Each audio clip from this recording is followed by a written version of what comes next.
আমি ইলেকশন কমিশনকে বলবো, আপনারা যদি ঠিক হন তাহলে প্রথম পদক্ষেপ যদি এই ভোটার লিস্টে গড়মিল থাকে তাহলে ফার্স্ট স্টেপ শুড বি যে তৎকালীন যিনি চিফ ইলেকশন কমিশনার ছিল রাজীব কুমার, তার বিরুদ্ধে ক্রিমিনাল প্রসিডিং ইনিশিয়েট করা, তার সুপারভিশনে যে জেনারেল ইলেকশন 1 বছর আগে হয়েছে সেখানে যদি ভোটার লিস্টে গড়মিল থাকে আর ফেক ভোটার থাকে এবং সত্যি বাংলাদেশি থাকে তাহলে তার বিরুদ্ধে ক্রিমিনাল প্রসিডিং ইনিশিয়েট করে সেই ভোটার লিস্টের বেসিসে যারা নির্বাচিত হয়েছে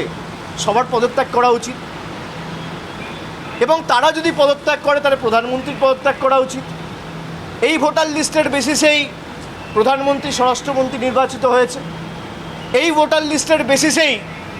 আগামী দিন উপরাষ্ট্রপতি বা রাষ্ট্রপতি সাংসদদের ভোটে নির্বাচিত হবে। তাহলে পুরোটাই যদি বেনিয়ম বা অনিয়ম বা ভেজাল বা কোনো ফেক নাম থেকে থাকে তাহলে ফার্স্ট স্টেপ হিসেবে তারা রিজাইন করুক, সারা দেশের মানুষ এসআইআরকে স্বাগত জানাবে। আমি বলছি আপনাদের, আমি আমার কথাও বলছি, বিজেপি শুরু করুক না, আমরা সবাই রিজাইন করব, কোনো অসুবিধা নেই। লোকসভা ডিসলভ করে দেওয়া হোক,